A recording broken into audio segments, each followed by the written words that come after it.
우리에게 주시는 하나님의 말씀은 느헤미야 1장 4절로 11절 말씀입니다. 느헤미야 1장 4절로 11절 말씀입니다. 이 계시 말씀을 봉독할 때 다 함께 살아계신 하나님의 음성을 들을 수 있기를 바랍니다. 내가 이 말을 듣고 앉아서 울고 수일 동안 슬퍼하며 하늘의 하나님 앞에 금식하며 기도하여 이르되 하늘의 하나님 여호와 크고 두려우신 하나님이여 주를 사랑하고 주의 계명을 지키는 자에게 언약을 지키시며 긍휼을 베푸시는 주여 간구하나이다.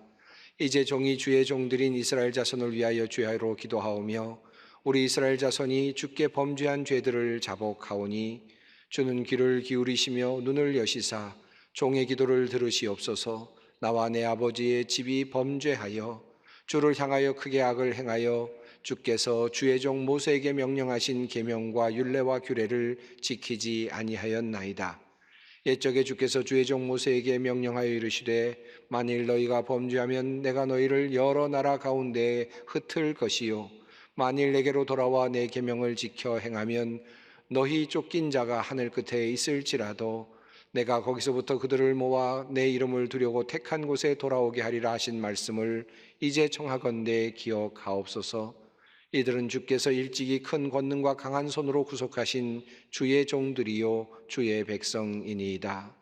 주여 구하오니 귀를 기울이사 종의 기도와 주의 이름을 경외하기를 기뻐하는 종들의 기도를 들으시고 오늘 종이 형통하여 이 사람 앞에서 은혜를 입게 하옵소서 하였나니 그때 내가 왕의 술관원이 되었느니라. 아멘. 2020년 6월입니다.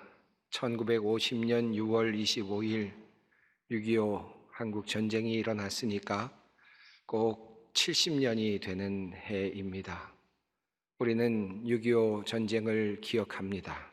그리고 오늘 우리가 여기에 있는 것이 참으로 신기하고 또 은혜가 아닌가 하는 그런 생각을 해보게 됩니다.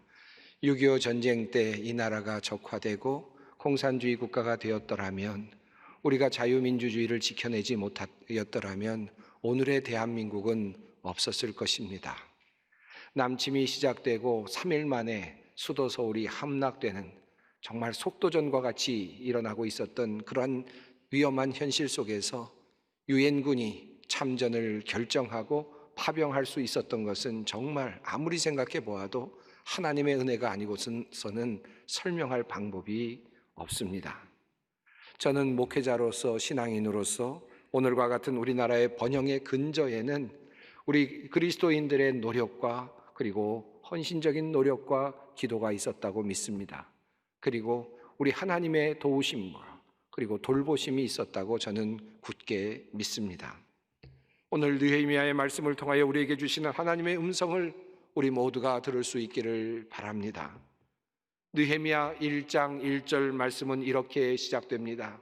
하가랴의 아들 느헤미야의 말이라.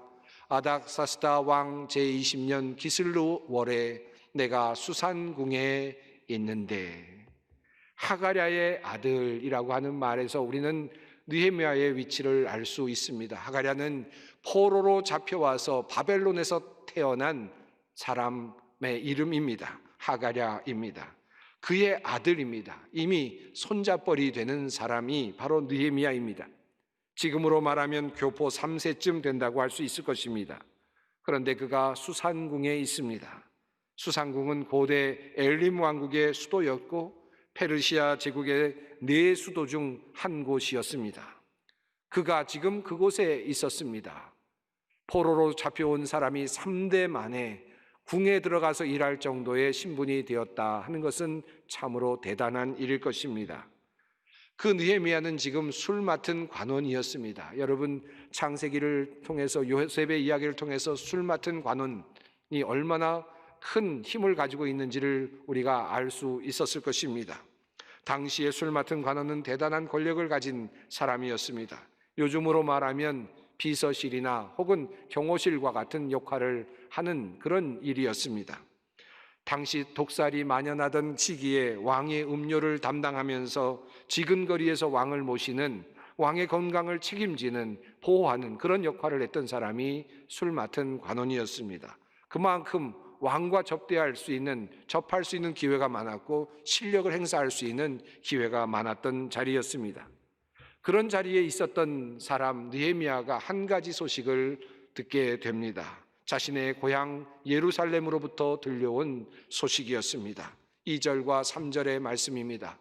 내 형제들 가운데 하나인 하나니가 두어 사람과 함께 유다에서 내게 이르렀기로 내가 그 사로잡힘을 면하고 남아있는 유다와 예루살렘 사람들의 형편을 물은즉 그들이 내게 이르되 사로잡힘을 면하고 남아있는 자들이 그 지방 거기에서 큰 환난을 당하고 능욕을 받으며 예루살렘 성은 허물어지고 성문들은 불탔다 하는지라.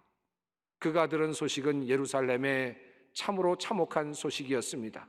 성문이 부서졌고 그리고 성벽이 무너져 내리고 사람들은 유린을 당하고 침략을 당하여서 힘든 삶을 살고 있다고 하는 고향의 소식이었습니다.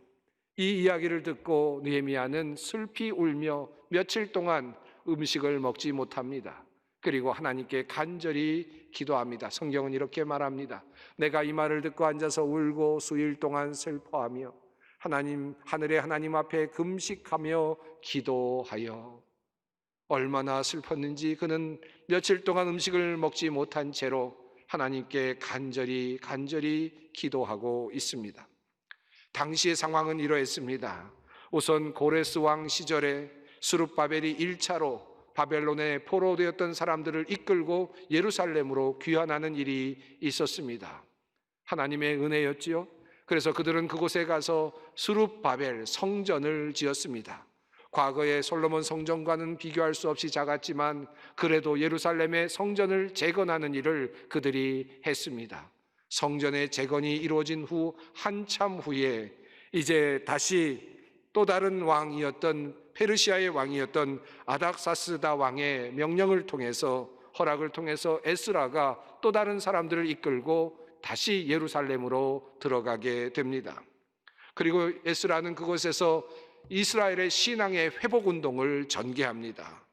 율법을 다시 펴서 읽고 그리고 하나님의 말씀을 따르기로 결심하고 청종하며 순전해지는 이스라엘을 꿈꾸면서 그렇게 신앙의 회복 운동을 전개해 나갑니다.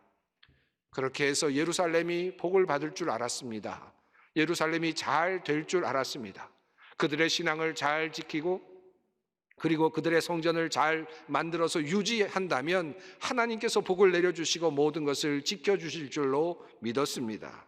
그런데 10여 년이 지난 다음 다시 소식이 들려오는데 예루살렘이 환난을 당하고 있다는 것이었습니다. 성전도 만들어서 하나님께 봉헌하였고 신앙의 정화도 일어났습니다.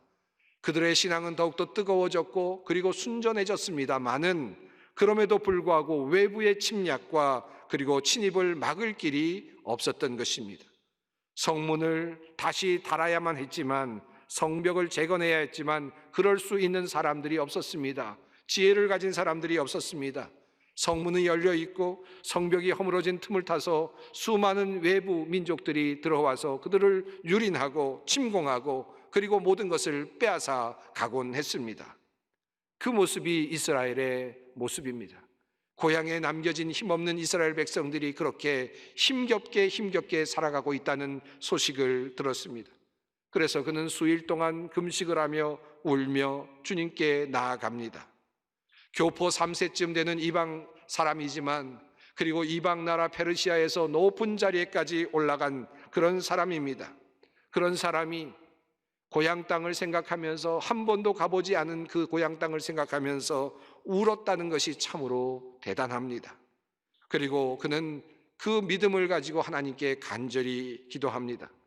오늘 본문은 바로 이 느헤미야가 금식하며 애통하며 주님께 기도했던 기도의 내용을 담고 있습니다.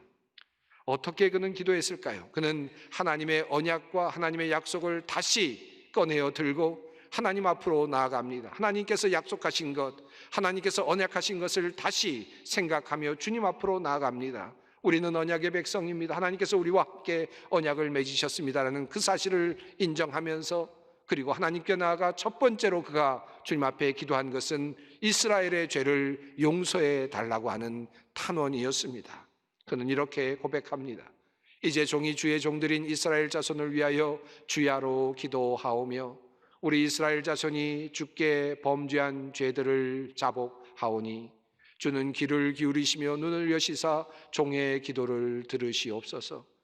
나와 내 아버지의 집이 범죄하여 주를 향하여 크게 악을 행하여 주께서 주의 종 모세에게 명령하신 계명과 율례와 규례를 지키지 아니하였나이다.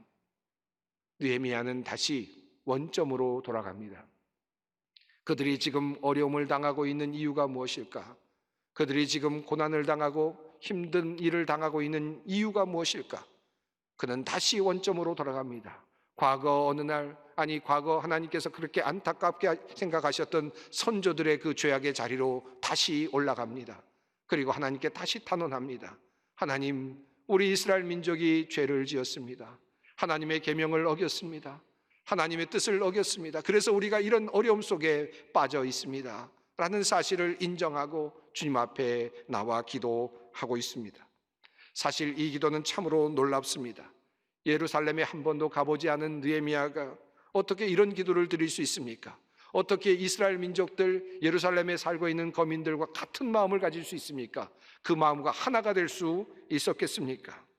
멀리 예루살렘에서는 약탈과 노략질과 그리고 성벽이 무너져 내리고 성문이 불타는 그와 같은 일들이 일어나고 있습니다. 그런데 그 일이 바로 이스라엘의 죄의 결과 때문이라고 그는 믿습니다.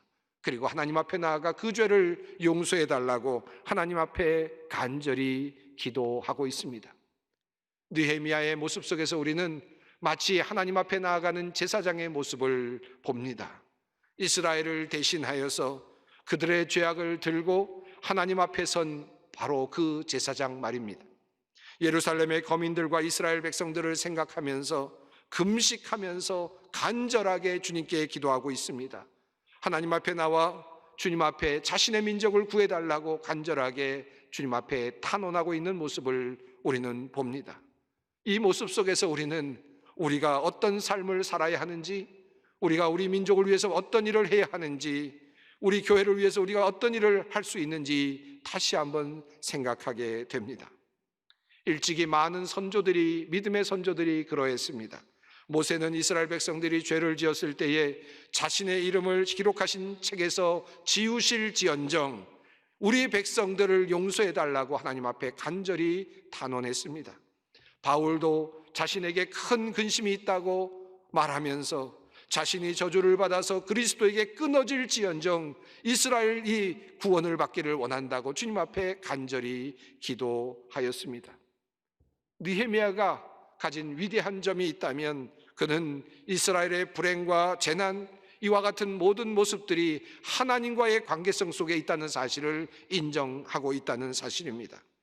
하나님과의 언약과 그 약속을 들고 이스라엘의 죄를 다시 들고 하나님 앞에 나아가서 이스라엘의 죄를 주님께서 용서해 주시기를 탄원하면서, 그리고 다시 하나님의 약속을 다시 제시하면서 우리가 하나님의 율례를 지키겠다고 다시 한번 약속하는 바로 그러한 자리에 그가 서 있는 것입니다. 그리고 그가 마지막으로 하는 기도의 내용이 참으로 흥미롭습니다. 주여 구하오니 귀를 기울이사 종의 기도와 주의 이름을 경외하기를 기뻐하는 종들의 기도를 들으시고 오늘 종이 형통하여 이 사람 앞에서 은혜를 입게 하옵소서 하였나니 그때 내가 왕의 술 관원이 되었느니라. 이 기도가 참 재미있습니다.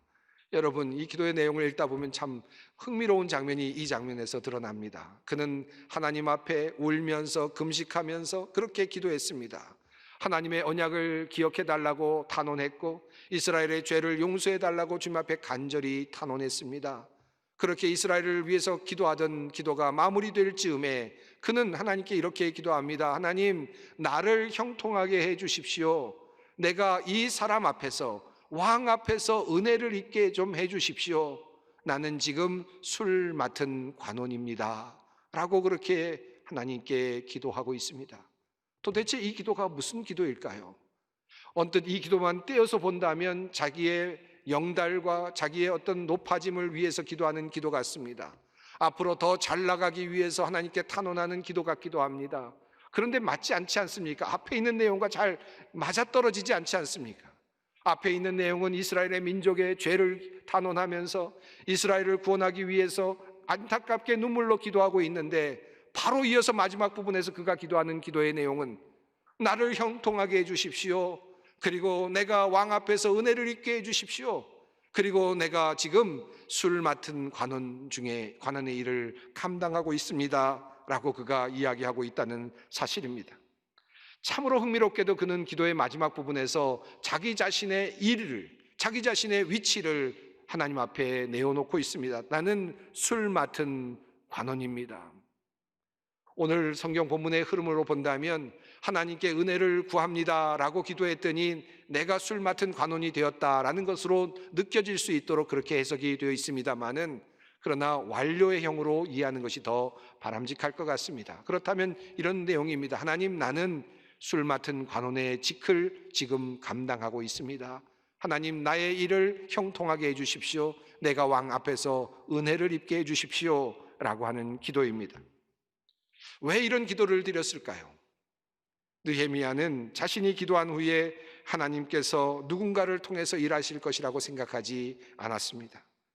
그냥 하늘에서 하늘의 방법으로 하나님의 방식으로 일하시겠지 하고 생각하고 그저 묻어두지 않았습니다. 끊임없이 유린당하고 약탈당하는 예루살렘을 보면서 성벽을 제거하고 성문을 다시 굳게 세우지 않으면 안 된다는 사실을 그는 분명하게 알았습니다.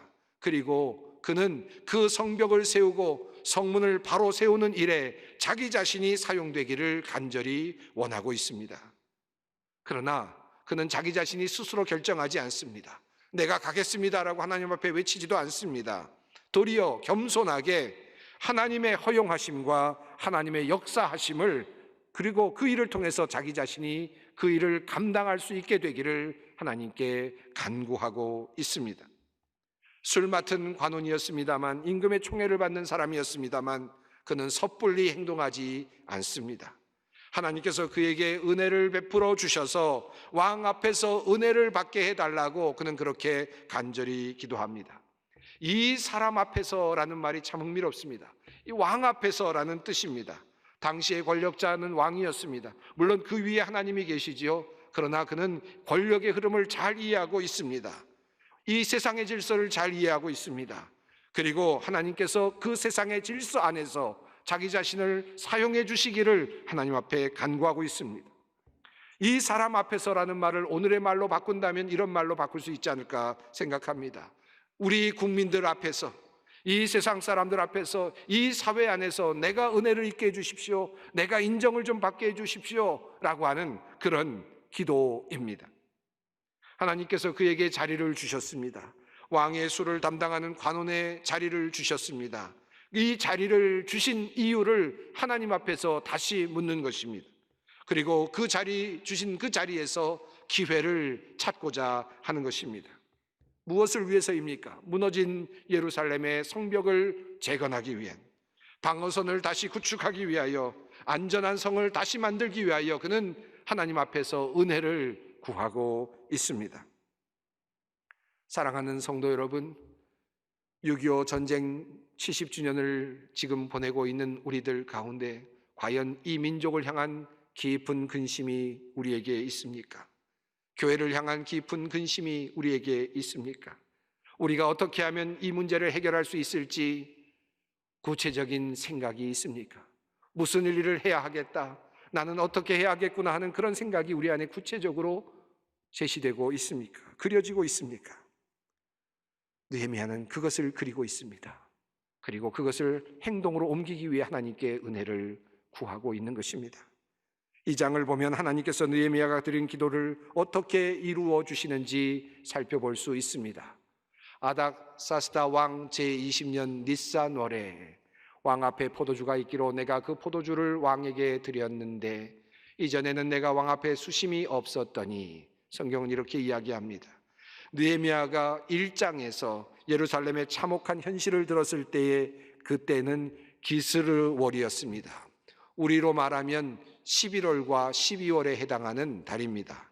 그런데 2장으로 넘어가면 니산월입니다. 3월과 4월에 해당하는 달입니다. 약 한 4개월이 흘렀다는 뜻입니다.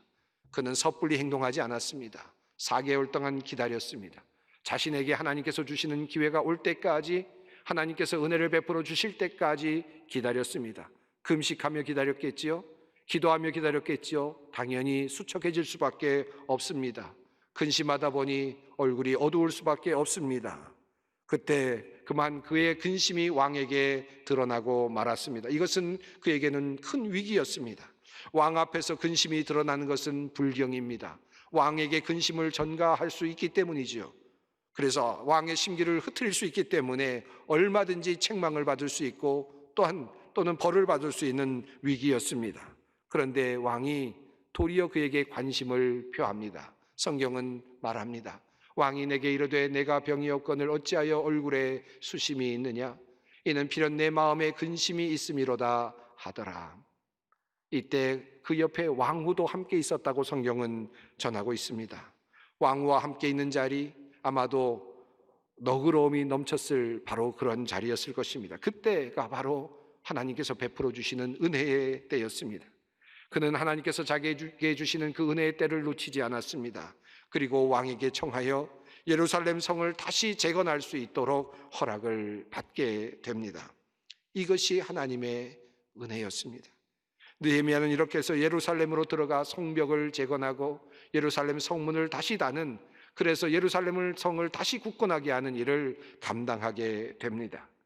이후의 이야기는 계속 진행되지만 오늘은 이야기는 여기서 정도에서 머물러야 할 것 같습니다. 오늘 우리에게 주시는 하나님의 말씀, 느헤미야의 이야기를 통해서 우리는 무엇인가를 배울 수 있을 것입니다. 하나님께서는 우리에게 분명히 근심하지 말라고 말씀하셨습니다. 나 자신을 위해서 말이죠. 무엇을 먹을까, 무엇을 입을까 근심하지 말라 주님 분명하게 명령하셨습니다. 그러나 한편으로 주님은 우리들에게 또 다른 근심에 대해서 말씀하셨습니다. 하나님의 뜻대로 하는 근심에 대한 말씀이었습니다. 주님 말씀하십니다. 하나님의 뜻대로 하는 근심은 후회할 것이 없는 구원에 이르게 하는 회개를 이루는 것이요 세상 근심은 사망을 이루는 것이니라. 영혼을 위하여 하는 근심, 나라를 위하여 하는 근심, 교회를 위하여 생각하는 근심, 민족을 생각하며 주님 앞에 드리는 근심은 하나님의 뜻에 맞는 근심인 것입니다. 하나님께서 기뻐하시는 일임을 우리가 기억하여야 할 것입니다. 오늘 우리 민족, 백성, 교회에 무너진 성벽이 무엇일까요? 우리는 어떻게 그 성벽을 다시 세울 수 있을까요? 고민하며 함께 기도할 수 있었으면 좋겠습니다. 간절한 마음으로 우리 백성의 죄를 주님 앞에 내어놓고 우리의 교회의 죄악을 주님 앞에 고백합시다. 용서를 구합시다. 마치 나의 일인 것처럼 주님 앞에서 중보의 자리에 함께 서십시다. 그리고 느헤미야가 기도한 마지막 기도를 늘 기억했으면 좋겠습니다. 하나님, 종이 형통하여 이 사람 앞에서 은혜를 입게 하옵소서. 하나님, 나에게 은혜를 베풀어 주십시오. 나를 형통하게 해 주십시오. 내가 형통해야 할 이유가 있습니다. 이유는 이 민족을 위해서, 이 나라를 위해서 내가 할 일이 있습니다. 이 교회를 위해서 내가 할 일이 있습니다. 나에게 이 자리를 주신 이유가 있지 않습니까? 나는 그 이유를 압니다. 하나님, 나의 이 자리에서의 나를 형통하게 해 주십시오. 나를 이 사람에게서 은혜를 입게 해 주십시오. 그 기도를 드리는 것입니다. 6.25 전쟁은 아직 끝나지 않았습니다.